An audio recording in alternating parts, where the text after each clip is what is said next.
So as a small business owner, an entrepreneur, what's your biggest challenge, your number one challenge? I reckon for 95% of you watching this, it's going to be lead generation, because that's the thing that most people struggle with. Running the business is not the hard bit. It's getting the leads coming in the door. And that is what we're going to be talking about this week. So you might have been a business owner for a while. Maybe you're running a startup. Maybe you're thinking of starting a business. One of the essential things that you've got to get your head around is, how do I generate leads? Because if you don't get sales in your business, you are dead in the water. So we're talking to an expert on lead generation today. Ryan, welcome. Ryan Gray from Argonix.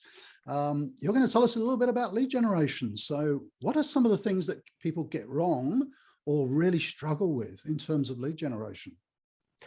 Yeah, thanks, Rob. There's a lot of things in terms of lead generation. I tend to find that smaller businesses who don't have a large marketing budget can, I guess, tend to have a bit of higher expectations, let's say that, of any kind of paid advertising on a shoestring budget. So I always recommend that anyone just starting out, anyone small, they start with organic marketing. So what that would look like is, reaching out by, direct message or email or whatever it is, to your prospect, to your ideal person who could be a client. So there's essentially no cost. The cost is time, and you could at some point hire a virtual assistant to take that off your hands. It's usually a fairly effective way of getting started, getting some cash in the door, and building up a marketing fund. So that would be the first, I guess, piece of advice for anyone who's in that small business space. Once there's a marketing budget that's been built, and look, I normally look at or recommend for clients to be spending around the $5,000 to $10,000 on their first campaign at least, in terms of paid advertising. You can spend less, yes, you can spend more, but that's a nice kind of ballpark depending on industry. Once you've got a bit of that budget, you then have a bit of a slush fund to then test a number of different campaigns, different messaging to see what's going to work with the market. You can test different channels, whether it's Facebook or Google or any of the other traffic platforms out there.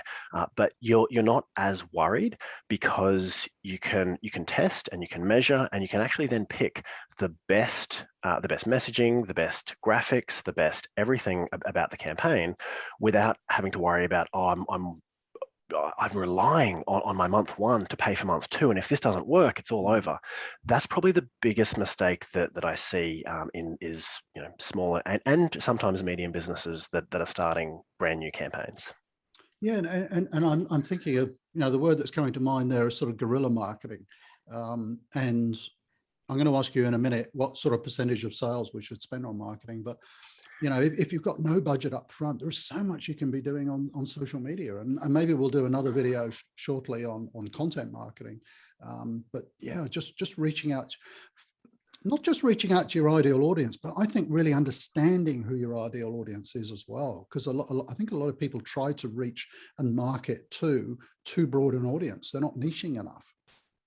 Yeah, well, we don't have an unlimited marketing budget, do we? And we haven't got unlimited time. So we really need to know who is a good fit. And sometimes, especially if we're just starting out, we don't necessarily know that, and we do have to wing it a bit, and try a few different things. But generally speaking, you can have some really good conversations about what your target market wants, and that can steer your product, steer your business, just from these conversations over email, over chat, and even just having some preliminary phone call conversations. You can get some incredible data to then build your business and create an amazing offer around what the market is actually telling you that they'll pull out their wallet for. Yeah. So you talked a little bit about spending $5,000 to $10,000 on a campaign, a paid marketing campaign. What would you suggest for a small business owner as maybe a percentage of sales to spend on marketing? And I'm just going to work out what ours is. Yeah, sure. Way too much on marketing.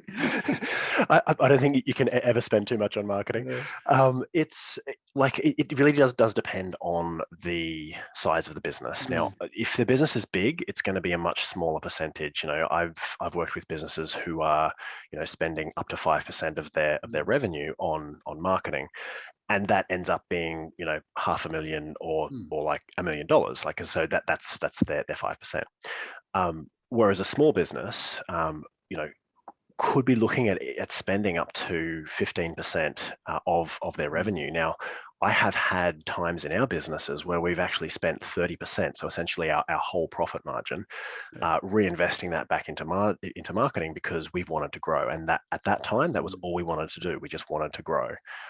And yeah, so mm, that, like in terms of ballparks, that would be my yeah. recommendation.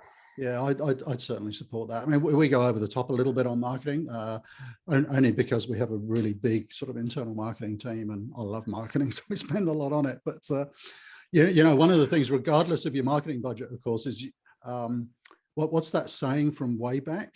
Everybody wants to know, or I think it was kind of pre-online marketing, wasn't it? Every marketing director would love to know which bit of their marketing budget was effective.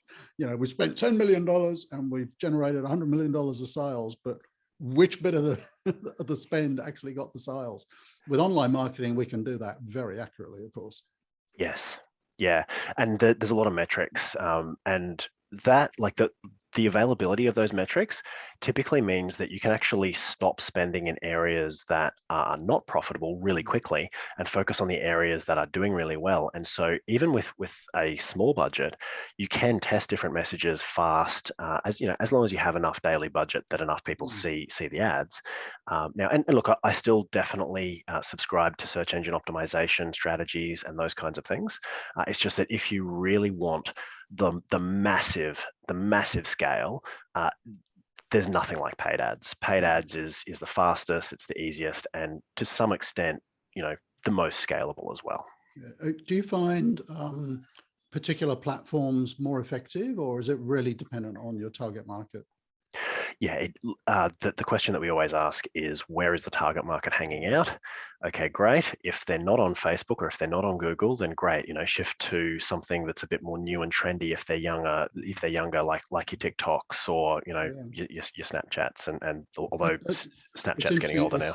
It's interesting you say that. A friend of mine is actually a financial planner in the US, and yeah, she's recently got onto TikTok and is absolutely hitting it out of the park. Right. She's not a teen. She's an Yeah, yeah. experienced business lady in the financial sector, and she's knocking it out of the park on TikTok. So it's pretty surprising sometimes. Exactly. And this comes back to the testing and measuring. If you test and measure everything, then you'll know where it's best to invest your dollars. And so, she would have had a small budget that she invested Yeah, into TikTok. It would have kicked some goals, and then great, let's invest some more. Great, it's yeah. still kicking goals. Let's keep investing until it stops Yeah. kicking goals. So let's finish off here with something really practical for people. What would be sort of 1, 2, 3 things? Maybe I'm just starting out in business. I'm struggling a bit. I've realized I'm a really great technician, but maybe I'm not so good at lead generation. What would you say to people? And I know it's industry dependent, but 1, 2, or 3 things. Do this, and that will start to generate leads. Sure. Do some income generation activity every single day. Because if someone says to me, hey, look, I'm doing 4 hours of you know marketing activity, outreach, whatever it is, direct Mm, messaging people, or if they're in the paid ads sphere, I'm managing my ads for at least an hour a day. I'm coming up mm, with new ideas and that kind of thing. I know that they're on that path to figuring out what marketing is going to work for them.